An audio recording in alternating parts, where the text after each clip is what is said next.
El día de hoy vamos a ver el libro de Segunda de Juan, así que si trajiste tu Biblia, ábralo en Segunda de Juan.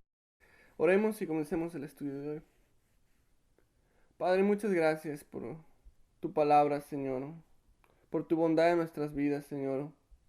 Y te pedimos, Dios, que en este tiempo que vamos a entrar en tu palabra, Señor, tú nos guíes, Señor, tú nos hables, Señor. Abra nuestras mentes, nuestro entendimiento, nuestros corazones, Señor, para comprender tu palabra y aún más importante, Señor, para vivir tu palabra día a día, Señor. Háblanos en el día de hoy. En Cristo Jesús oramos. Amén. Muy bien. Pues como les dije, segunda de Juan, vamos a empezar en el versículo 1. El estudio del día de hoy le he titulado Verdad y Mentira y está dividido en dos partes principales. La primera es la verdad divina, versículos 1 al 6, y la segunda es la mentira del mundo, versículos 7 al 13. Así que comenzamos, el punto número 1, la verdad divina. Verso 1. Comienza diciendo, el anciano a la señora elegida y a sus hijos. Y hasta ahí vamos a leer. Aquí Juan inicia identificándose a sí mismo como el anciano. Y hay un simple motivo.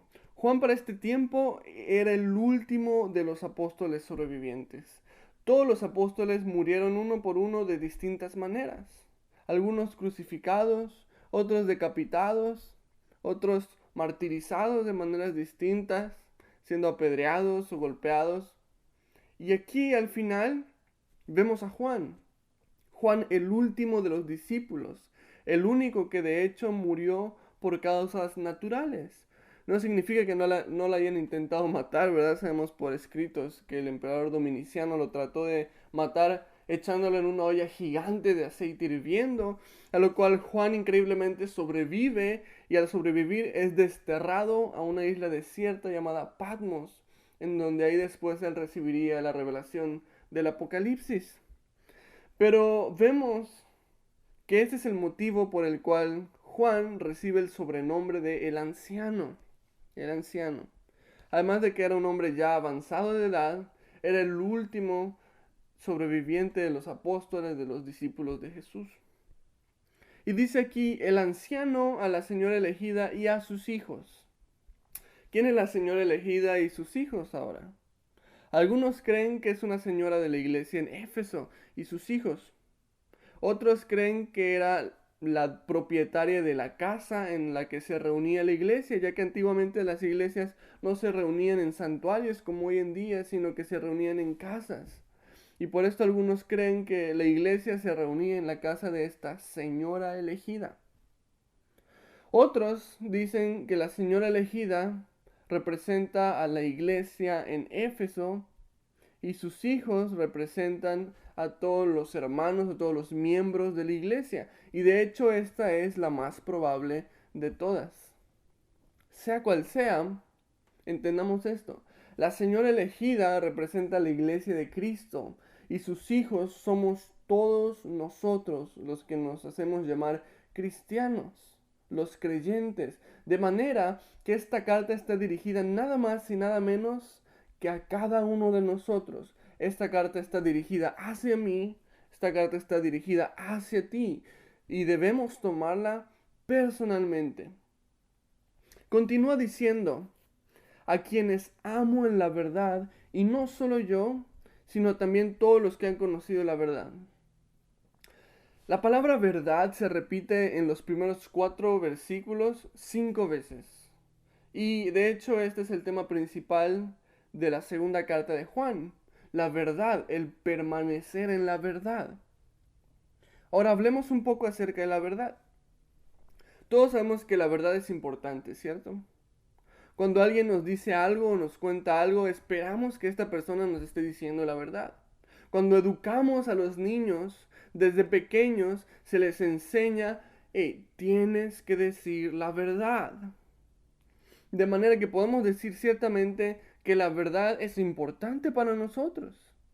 Es importante. El problema es que estamos en un mundo caído y muchos disfrutan o acostumbran a distorsionar la verdad. De hecho, muchas personas afirman que no hay verdades absolutas. ¿Cómo la ves? Muchos dicen que cada quien puede escoger una verdad distinta, que cada quien puede escoger su propia verdad. Tú puedes tener tu propia verdad sobre la vida, tú puedes tener tu propia verdad sobre los valores que quieres llevar, tu propia verdad sobre todo. Y hermanos, esto ha llevado el mundo a un caos, porque no hay verdades absolutas, no hay valores absolutos para ellos. Por esto el mundo está como está hoy en día, por no creer en la verdad. Y es por eso que es tan importante que nosotros enseñemos de la verdad a otros, para que otros vengan al conocimiento de la verdad. Juan 8:32 nos dice, y conocerán la verdad, y la verdad los hará libres. Así que Juan aquí nos habla acerca de la verdad y nos va a exhortar a permanecer en ella, no movernos de ella. Si continuamos en la segunda mitad del verso 1, dice, a quienes amo en la verdad, y no solo yo, sino también todos los que han conocido la verdad. Aquí hay un principio importante. La verdad nos mantiene unidos. La verdad nos mantiene unidos. Nos une como hermanos. Una iglesia que anda en la verdad es una iglesia unida. En la iglesia hay diferentes tipos de personas. Si no, mira a tu alrededor. Algunos son güeritos, otros morenitos, unos altos, otros bajitos, unos jóvenes, otros no tan jóvenes, ¿verdad? Hay diversidad en la iglesia de Cristo y esto es algo hermoso. ¿Por qué? Porque no nos une el hecho de que todos seamos iguales. No nos une un grupo étnico, no nos une un lenguaje, no nos une una manera de vestir, ni un rango de edades tampoco. Lo que nos une, hermanos, es la verdad. La verdad es la que nos une. ¿Qué es la verdad? Jesús dijo en Juan 17:17, santifícalos en tu verdad, tu palabra es verdad. De manera que la palabra de Dios es la verdad. Y también podemos decir ciertamente que Jesucristo es la verdad. Él mismo lo declaró, yo soy el camino y que sigue, y la verdad y la vida. Y es Jesús, es la palabra de Dios, es nuestra fe en Cristo que nos une, que nos mantiene unidos unos a otros al grado en el que nos llamamos hermanos. La verdad nos une. Pero ¿qué pasa si yo estoy haciendo chismes? ¿Qué pasa si yo estoy peleado con mi hermano? ¿Qué pasa si estoy haciendo envidias? Estoy de rencoroso o estoy causando división entre el cuerpo de Cristo. Pues entonces no estoy andando en la verdad. No puedo estar andando en la verdad y estar promoviendo desunidad, estar promoviendo división, porque la verdad, hermanos, nos une unos a otros. Y si no estoy andando en unidad, no estoy andando en la verdad. Permanezcamos en la verdad, permaneciendo unidos, teniendo comunión entre hermanos. No te apartes. Convive junto con tus hermanos en la fe. Somos hermanos, somos una familia, somos un mismo cuerpo y debemos permanecer unidos. Y luego continúa diciendo en el versículo 2, avanzando, dice, a causa de la verdad que permanece en nosotros y que estará para siempre con nosotros. Y aquí hay otro punto importante acerca de la verdad. La verdad es eterna. Dice aquí que esta verdad permanece en nosotros y estará para siempre en nosotros. La verdad es eterna. La verdad no cambia. La verdad es absoluta. Mateo 24:35 dice, el cielo y la tierra pasarán, pero mis palabras no pasarán.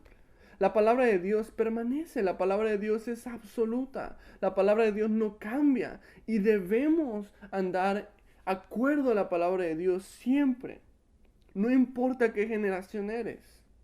Porque muchos dicen que la Biblia hoy en día ya no aplica, muchos dicen que la Biblia ya es más bien para los abuelitos o para los que vivieron en la edad del caldo, ¿verdad? Y que nosotros que somos de la generación del iPad, del iPod, del iPhone, del iWatch, todo, ¿verdad? Y que ya no es para nosotros. Hay que darles a estos chamaquitos sus nalgadas para ver si les quita ese pensamiento.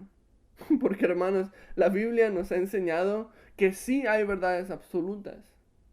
Y estas verdades absolutas son para nosotros, para que podamos vivir una vida de la manera correcta, una vida en abundancia que nos prometió Jesucristo. Y esto lo encontramos al vivir de acuerdo a la palabra de Dios. Pero qué triste es que estas verdades, que estos valores bíblicos ya se han ido perdiendo con el paso del tiempo. Hermanos, hoy en día se ha perdido valores como la familia. Antes la familia era unida, en la familia había comunicación. Se sentaban todos a la mesa, comían todos juntos, platicaban. Pero hoy en día, ¿qué pasa? Cada quien come en su cuarto o enfrente de la televisión, ¿verdad? O mandando mensajes en sus celulares. En muchos hogares ya no existe la comunicación. Muy pocos hogares mantienen una familia unida. Y si tu hogar es uno de ellos, te felicito. Continúa promoviendo la comunicación en tu familia. Continúa promoviendo compañerismo, el amor, la comunicación. Es importante. No perdamos el valor de la familia.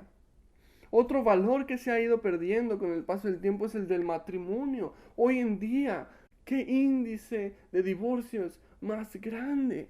Hoy en día el matrimonio ya no es nada más que un contrato que firmas y que cancelas cuando te fastidias. La Biblia nos dice claramente, Génesis 2:24, el hombre se unirá a su mujer y serán una sola carne, un solo ser, un solo individuo, ya no más dos distintos, uno solo. De manera que no estamos hechos para separarnos de nuestra pareja. Si no, trata de arrancarte tu cabeza, a ver si puedes. ¿Puedes arrancarte la cabeza? Claro que no. Sería ridículo. ¿Por qué? Porque es parte de mí. No puedo hacer eso. Y de la misma manera, hermanos, el matrimonio está hecho para permanecer juntos. Dice que son una sola carne, son un solo ser, algo que no puede separarse. ¿Y con el divorcio qué pasa? Pues arrancas carne de carne, pues obviamente va a sangrar, va a doler, va a dejar cicatrices permanentes. Hoy en día incluso la gente ya ni siquiera se quiere casar. ¿Te gusta alguien? Vete a vivir con ella. Unión libre, ¿verdad? ¿Para qué? Quítate de problemas, no te cases. Los valores bíblicos se han ido perdiendo. La pureza, ya nadie quiere esperar a tener relaciones sexuales hasta que se case, ¿no? Entonces tu cuerpo, haz lo que tú quieras contigo. Se ha perdido.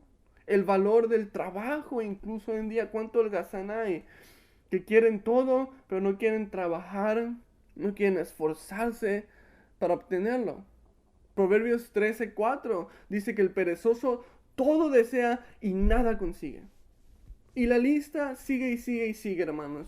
Los valores bíblicos se han perdido. ¿Por qué? Porque ya nadie quiere escuchar la palabra de Dios. Ya nadie quiere someterse a la palabra de Dios. ¿Por qué? Porque ya nadie cree en los valores absolutos. Todo el mundo cree en su propia verdad. Ya no hay una verdad absoluta. Ya nadie cree que existe una verdad. Y es importante lo que estamos aprendiendo el día de hoy a través de Segunda de Juan. Aquí Juan nos dice que la verdad es eterna, que permanece en nosotros, que está para siempre en nosotros. No perdamos entonces la verdad en nuestras vidas. La Biblia sigue aplicando hoy en día, aquí y ahora.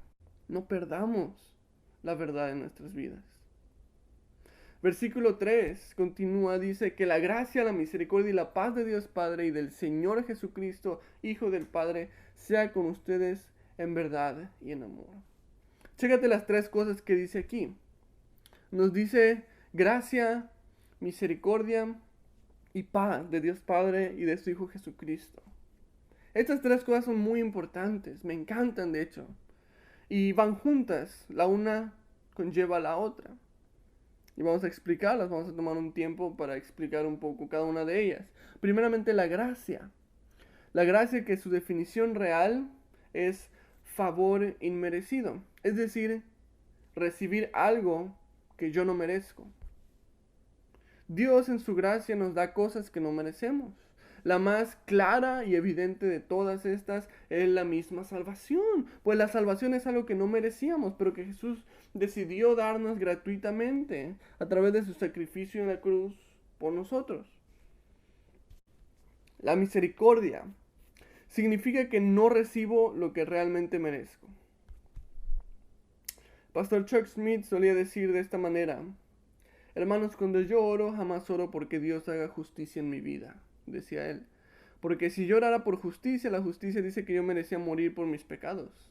Más bien yo oro siempre por misericordia. Pues la misericordia dice que a pesar de que yo merezco morir por mis pecados, Cristo decidió darme la vida eterna. Esta es la misericordia de Dios. ¿Qué merezco? Muerte. Pero el Señor en su gracia, en su misericordia, me dice: no te voy a dar la muerte que te mereces. La misericordia de Dios no nos da lo que realmente merecemos, que sería castigo, muerte, terribles consecuencias. Así que damos muchas gracias a Dios porque tiene misericordia de nosotros día a día. Pastor Ron Hint lo explicaba también de una manera muy buena con el siguiente ejemplo. Imagina que vas en tu automóvil a exceso de velocidad y de pronto miras el retrovisor y una patrulla te lanza las luces para que te orilles, ¿no? Chin, ya me agarró la patrulla. Y el oficial se baja y te dice: señor, ¿sabe usted a qué velocidad estaba yendo? Y respondes: sí, lamentablemente sí estaba yendo a exceso de velocidad, oficial. ¿Qué sería lo justo que hiciera este oficial de tránsito, hermanos? Pues que me diera una multa de tránsito, ¿cierto? Me diera mi ticket, mi multa. Pero lo que pasa con la misericordia es lo siguiente. El oficial te dice: no se preocupe, se lo voy a dejar pasar esta vez, pero ya no lo siga haciendo. Es como que, ¡yay! Me sabe una multa. Ahora imagínate que no solo eso, sino que también te da gracia el oficial. ¿Qué es lo que pasaría? Pasaría lo siguiente. Ok, se lo voy a pasar, no se preocupe. No le voy a poner su multa. Por cierto, ¿le gusta el béisbol? Ah, no, sí me gusta el béisbol, un chorro. Ah, ok, tengo 2 boletos para ir a ver el juego de los Astros. Toma, lleva a tu esposa a cenar. Increíble, ¿verdad? Eso jamás pasaría en la vida real, por supuesto. Pero este es un buen ejemplo de lo que es la misericordia y la gracia de Dios. La misericordia que no me da lo que realmente merezco, en este ejemplo sería la multa de tránsito. Y la gracia que me da más de lo que merezco, un boleto para ver a los Astros. Así que estas son la gracia y la misericordia de Dios. Y ahora continuamos con la paz. Y déjame aclarar esto acerca de la paz. No puedes recibir paz si no has recibido gracia y misericordia de Dios primeramente. ¿Ok? La paz viene cuando nosotros nos acercamos a Dios. Una vez más te voy a pedir: mira el mundo. Piensa en el mundo. Dime si ves paz allá afuera. Por supuesto que no. En el mundo hay una ausencia de paz increíble. ¿Por qué? Porque el mundo se ha alejado de Dios. Porque el mundo ya no busca a Dios. Y déjame decirte, fuera de Dios no hay paz. Fuera de Jesucristo no hay paz. Si el Espíritu Santo no mora en mí, no puedo tener la paz de Dios. El mundo te puede ofrecer una paz, pero esta no es la paz que te ofrece el Señor. La paz verdadera. La Biblia me dice que la paz de Dios sobrepasa todo entendimiento. Dice Filipenses 4, 6 y 7. No se preocupen por nada, que sus peticiones sean conocidas delante de Dios en toda oración y ruego con acción de gracias, y que la paz de Dios, que sobrepasa todo entendimiento, guarde sus corazones y sus pensamientos en Cristo Jesús. Dice aquí que te acerques a Dios, que ores. Dice: no te afanes, no te preocupes, no te aceleres. Tranquilo, calmado, sereno. Dice aquí: primero deja que Dios conozca tus súplicas, tus ruegos, tu acción de gracias. Es decir, primero ponte a orar. Y entonces dice: y la paz de Dios que sobrepasa todo entendimiento guardará tus corazones y tus pensamientos en Cristo Jesús. Si hay algo que me encanta ver es cómo la gente se saca de onda cuando un cristiano tiene paz en medio de un gran problema. Me encanta ver esto. Pues la gente del mundo no lo entiende. Se queman el coco, se queman la cabeza tratando de comprender cómo fulanito tiene paz en medio de ese problema. Se le acaba de morir el familiar, se quedó sin trabajo, lo abandonó su mujer. Y míralo, está tranquilito. Seguramente está loco, seguramente se le metió el demonio, ¿verdad? No lo comprenden, hermanos. La paz de Dios sobrepasa todo entendimiento. Y me encanta eso. Pero solamente recibimos esta paz al acercarnos a Jesucristo. Hermanos, nada me quita el sueño. Cualquiera que me conoce bien sabe que nada me quita el sueño. Duermo como bebé. O algunos dirán como oso, ¿verdad? Porque como ronco. Pero es simplemente porque la paz de Dios, la paz que tengo al acercarme a Jesucristo, sobrepasa todo entendimiento, todo problema, toda culpa, toda preocupación desaparece al acercarme yo a ese trono de la gracia en donde encuentro esa gracia y paz para el oportuno socorro. Tenemos que orar, tenemos que acercarnos a Él y Él nos dará su paz. Pero si no oro, si no me acerco a Él, si no lo busco, ¿cómo voy a recibir paz? Hermanos, no perdamos el tiempo buscando paz fuera de Jesucristo, porque no existe tal cosa. ¿Me entiendes? Déjame te lo repito. No perdamos el tiempo buscando paz fuera de Cristo, porque no existe tal cosa. No existe, no hay paz fuera de Jesús. Aquí lo dice en este mismo versículo, que la gracia, la misericordia y la paz de ¿quién dice ahí? De Dios Padre y del Señor Jesucristo, Hijo del Padre, sean con ustedes en amor y verdad. Esta paz proviene del Señor, de Dios Padre y de su Hijo Jesucristo. Y fuera de ellos no podemos obtenerla. Nos rectifica además este versículo que esta paz se recibe cuando nosotros andamos en la verdad, pues dice, sea con ustedes en verdad, y añade además, y en amor. Andar en la verdad, hermanos, te va a llevar a estas cosas, a recibir gracia, misericordia y paz. Esto es lo que obtenemos cuando andamos en la verdad, cuando andamos de acuerdo a la palabra de Dios, cuando vivimos nuestra vida de acuerdo a lo que nos enseñó Jesucristo. Y continuando en el versículo 4 dice, gran regocijo me ha causado el hallar a algunos de tus hijos andando en la verdad y conforme al mandamiento que recibimos del Padre. Dice aquí Juan que le da muchísimo gusto el ver que muchos en la iglesia de Éfeso han conservado la verdad. Muchos en esta iglesia han decidido vivir de acuerdo a la Biblia, de acuerdo a lo que Jesús enseñó. Y dice Juan, me da mucho gusto esto. Y continúa diciendo, ahora Señora, te ruego que nos amemos unos a otros. Pero no como si te escribiera un nuevo mandamiento, sino el que hemos tenido desde el principio. Juan continúa pidiendo a la iglesia ahora, diciéndoles, les ruego que nos amemos unos a otros. Y enfatiza en que esto no es algo nuevo, sino que es el mandamiento que se dio desde el principio. Y es que desde el Antiguo Testamento, en el libro de Levítico, tenemos este mandamiento. Levítico 19, 18. Dice, no te vengues, no guardes rencor contra los hijos de tu pueblo. Ama a tu prójimo como a ti mismo. Yo soy el Señor. Entonces vemos que este mandamiento no es algo nuevo, sino algo que se dio desde el principio, desde el tiempo del Antiguo Testamento, cuando estaba el tiempo de Moisés.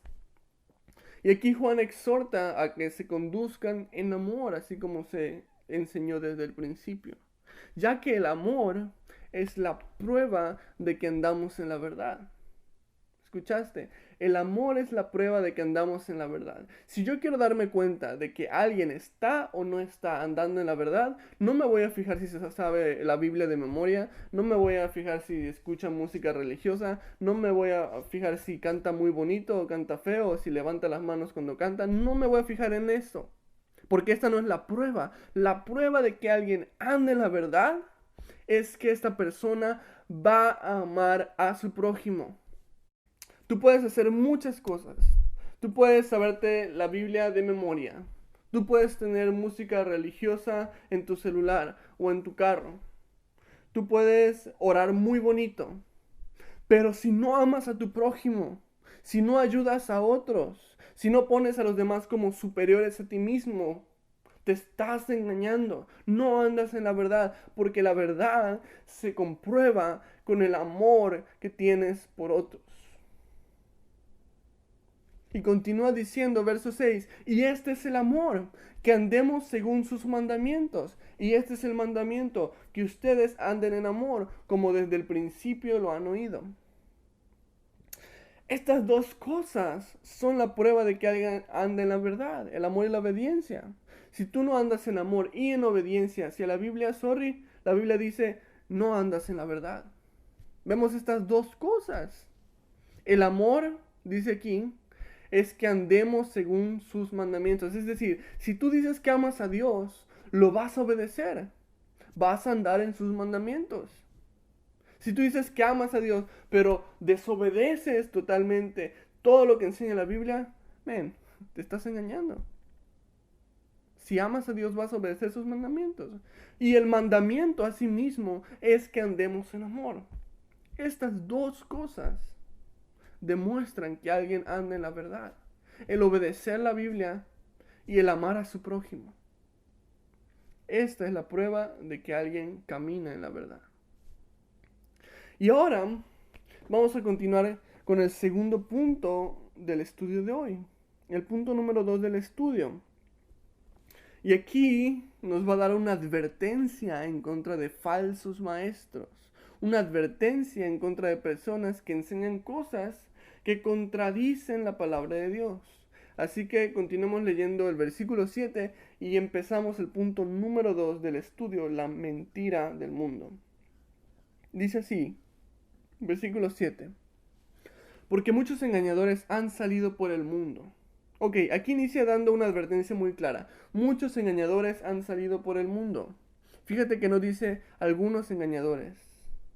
Tampoco dice algunos pocos.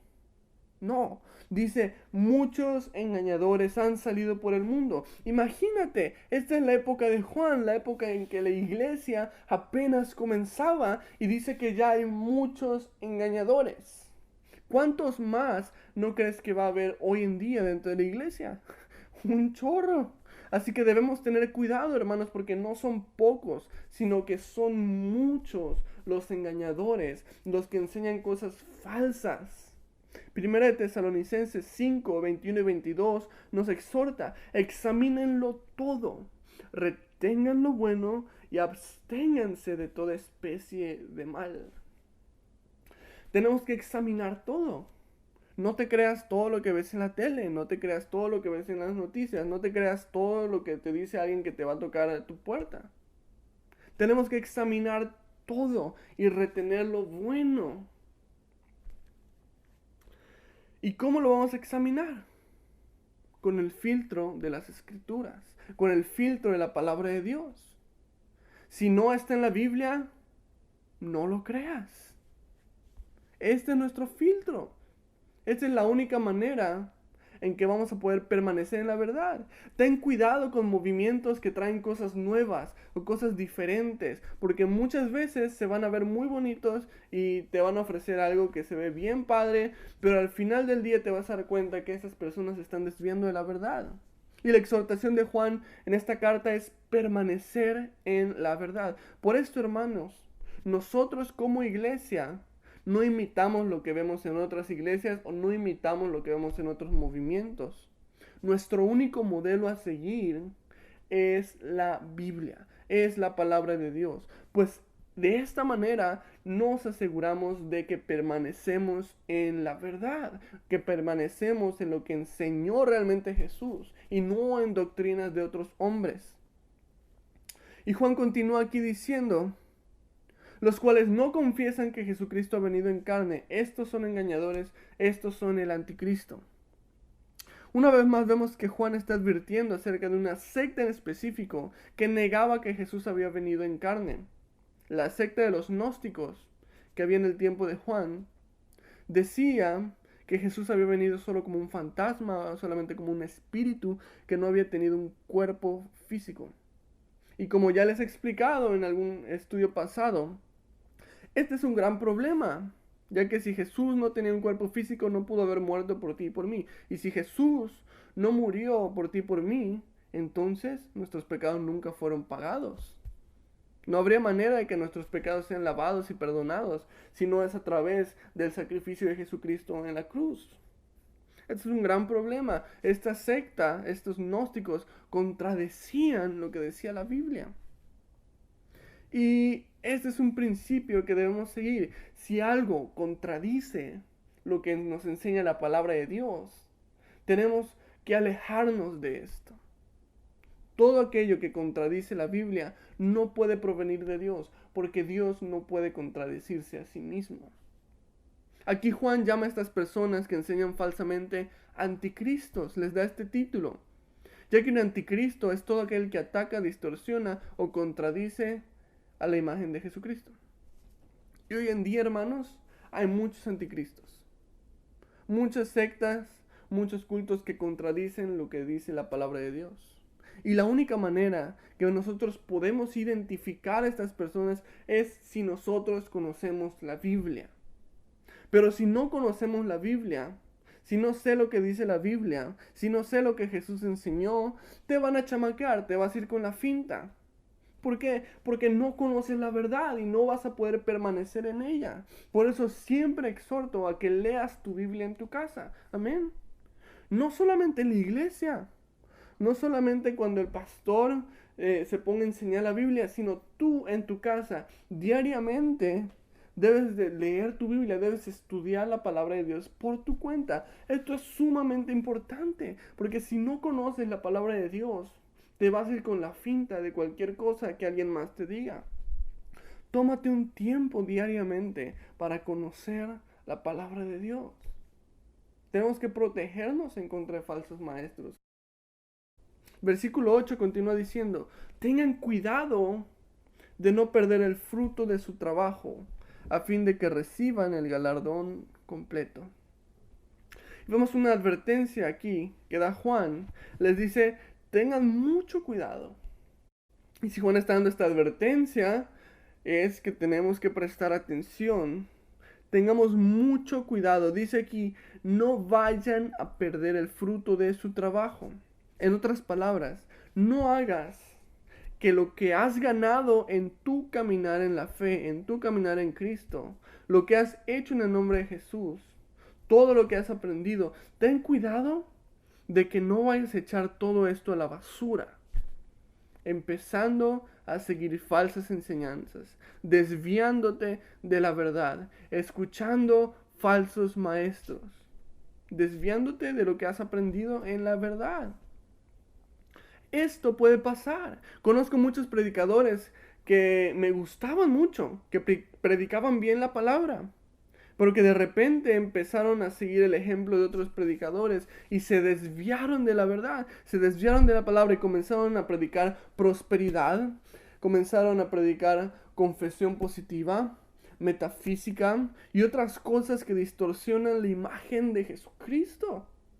Predicadores que antes enseñaban bien la Biblia sin moverle nada, sin moverle ni una coma, ni un espacio, ni un punto, tal como está escrita, tal como se debe de enseñar, pero se desviaron por escuchar a otros falsos maestros, por seguir nuevos movimientos, nuevas corrientes. Y es triste porque les pasó lo que dice este versículo, perdieron el fruto de su trabajo. Todos sus años de predicar bien la palabra de Dios los tiraron a la basura para empezar a predicar basura. Perdieron el fruto de su trabajo y te digo, no van a recibir su galardón. No van a tener su recompensa. Y por eso aquí Juan dice, tengan cuidado de que no pierdan el fruto de su trabajo. Porque puede pasar. Y continúa diciendo en el versículo 9, cualquiera que se extravía y que no persevera en la enseñanza de Cristo, no tiene a Dios. Es decir, aquel que se desvió de la verdad, aquel que se desvió del buen camino, no tiene a Dios, nunca tuvo a Dios, nunca recibió salvación, es lo que está diciendo. Y esta es una de las cosas que como iglesia nosotros creemos. Creemos que la salvación no se pierde, sino que una persona que ya ha recibido el Espíritu Santo ya no va a regresar a su vida anterior, si su salvación fue genuina. Su salvación ya no la puede perder, pues Dios ya lo ha purificado, ya lo ha limpiado, ya le ha perdonado todos sus pecados pasados, presentes y futuros. Incluso nos dice la Biblia, Dios ya lo ha adoptado como su hijo o como su hija. Y Dios no te va a desadoptar, ¿verdad? Entonces, ¿qué pasa con las personas que parece que vinieron a Cristo y que luego se apartan del camino? Entonces, ¿qué pasa con estas personas que parece que vinieron a Cristo, pero luego se apartan del camino? Regresan a su vida anterior. Bueno, estas personas nunca recibieron salvación, sino que se dejaron llevar por sus emociones por un tiempo. Sintieron bonito cuando cantaban en la alabanza, pero su vida cristiana se basó en sentir bonito. Y la vida cristiana no puede estar fundamentada en esto. Nuestras emociones, nuestros sentimientos, esto no es lo que nos debe de regir. La palabra de Dios, que es la verdad, es la que debe de regir nuestro caminar espiritual. Nuestro caminar espiritual debe estar fundamentado en comprender, aprender, estudiar la palabra de Dios, en llevar un estilo de vida en oración, en comunión con Dios. Porque Dios quiere una relación personal con cada uno de nosotros a través de su palabra, a través de la oración. Si fundamentamos nuestras vidas cristianas en nuestros sentimientos, en nuestras emociones solamente, pues entonces cuando me sienta bien voy a la iglesia y cuando no tenga ganas, pues no voy a ir a la iglesia. Cuando tenga ganas voy a orar y cuando no tenga ganas, pues no voy a orar. Cuando quiera leer la Biblia la leo y cuando tenga flojera, pues no. ¿Por qué? Porque mis emociones, mis sentimientos rigen mi caminar espiritual. Es peligroso fundamentar nuestra vida cristiana en emociones. No debe ser así.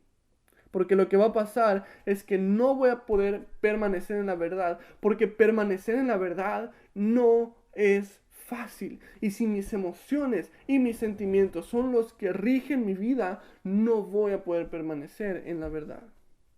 Las emociones, los sentimientos son buenos. Dios nos lo dio. Y si Dios nos lo dio, significa que es bueno. Pero eso no significa que estos deben de regir nuestra vida. La salvación no se obtiene por medio de emociones, sino se obtiene a través de la verdad. Continúa diciendo la segunda parte del verso 9. Pero el que persevera en la enseñanza de Cristo, este sí tiene al Padre y al Hijo. Confirmando aquí que el que sí permaneció en Cristo es porque sí recibió al Padre y al Hijo. Es decir, esta persona sí fue salvo. Déjame fundamentar esto que estoy diciendo con un versículo más. Primera de Juan, capítulo 2, versículo 19, está hablando de igual manera acerca de falsos maestros. Y dice lo siguiente: ellos salieron de nosotros, pero no eran de nosotros. ¿Escuchaste eso? Y dice, si hubieran sido de nosotros, habrían permanecido con nosotros, pero salieron para que fuera evidente que no todos son de nosotros. Y así es.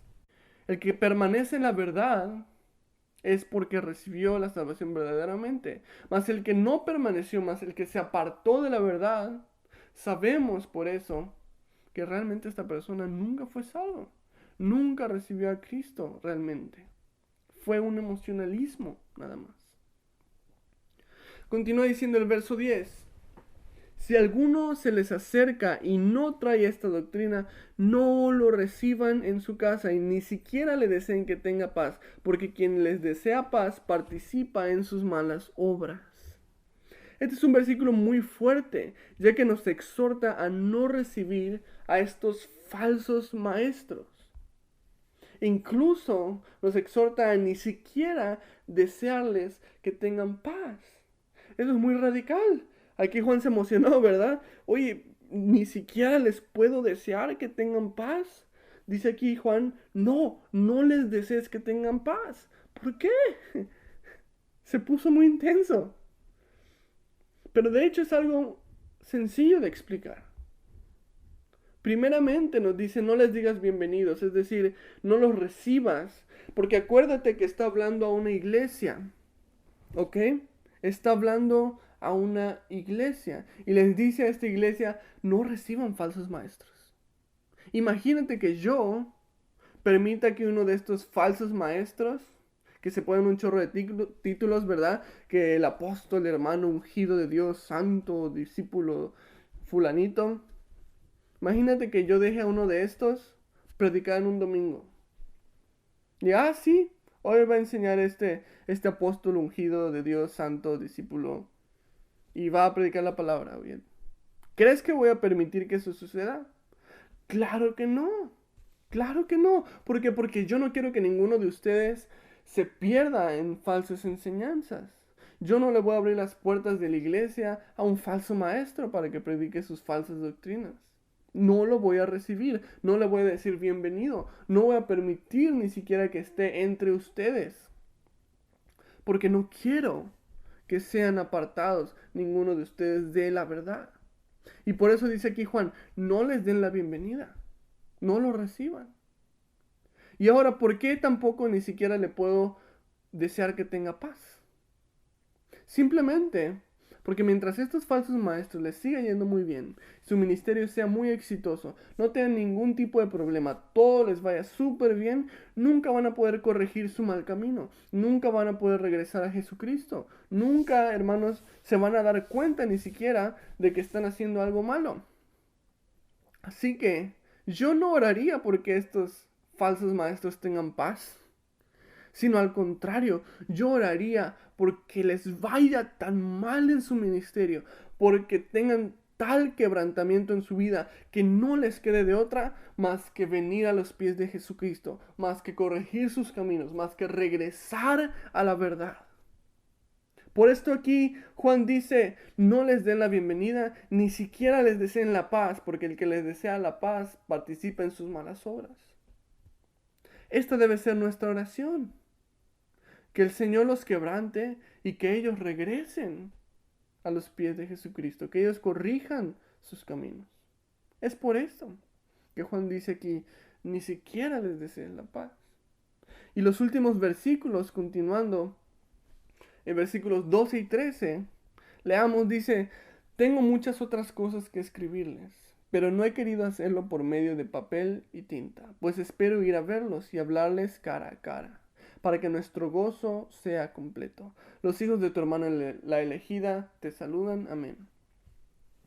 Esta es la despedida de Juan y es interesante cómo dice que tiene muchas cosas más que decirles, pero no quiere decírselas por medio de una carta, sino cara a cara, de frente. Y déjame decir esto, este es un punto y un principio muy importante que también se ha ido perdiendo hoy en día. Hoy en día hemos perdido la costumbre de hablar las cosas de frente, ¿sí o no? Hoy en día todo es a través de mensajes de texto, a través de Facebook, a través de emails. Y muchas veces nuestras relaciones con otras personas se basan en eso incluso. Muchas personas, en vez de irte a visitar en tu cumpleaños, en vez de ni siquiera hablarte por teléfono, no, te mandan un mensaje en Facebook o te mandan un mensaje de texto para decirte feliz cumpleaños y se acabó. ¿Qué es eso? Ya no platicas con nadie de frente, ya todo lo haces por medios electrónicos. Y hermanos, este es un valor que se ha perdido, el hablar de frente. Deja a un lado el celular cuando estés con tu familia. Deja a un lado el celular cuando estés en la iglesia con tus hermanos en Cristo. Mira a las personas de frente, háblales de frente y respóndeles de la misma manera. No pierdas el valor de una persona por un celular, por una computadora, por un medio electrónico. El celular no está hecho para que lo tengamos en la mano todo el santo día, ¿verdad? Aunque parece que los hacen con la forma exacta para que se queden ahí, no es para eso. No perdamos nuestra comunión con otros hermanos. Como dice aquí Juan, hablemos cara a cara, vivamos el aquí y el ahora. Facebook puede esperar, Twitter puede esperar, Instagram, todo esto. Nadie se va a morir si dejas de tuitear por una hora. Te lo prometo, nadie se va a morir. No perdamos el valor de nuestras relaciones personales. Amén. Concluyendo, esta segunda carta de Juan tuvo un objetivo principal: permanecer en la verdad y hacer a un lado la mentira del mundo. ¿Qué es la verdad? Jesucristo es la verdad. La palabra de Dios es la verdad. Y debemos vivir de acuerdo a la palabra de Dios. No lo que te enseña el mundo, sino lo que te enseña la Biblia. A lo que nos enseñó Jesucristo. Y asimismo apartémonos de la mentira. ¿Qué es la mentira? Todo lo que contradice la palabra de Dios. Todo aquello que distorsiona la imagen de Jesucristo. Hermanos, existe la verdad absoluta, existen los valores absolutos, y esto se encuentra en la palabra de Dios. Esto se encuentra en la Biblia. Permanezcamos en esto, vivamos nuestras vidas de acuerdo a esto. Oremos y terminemos.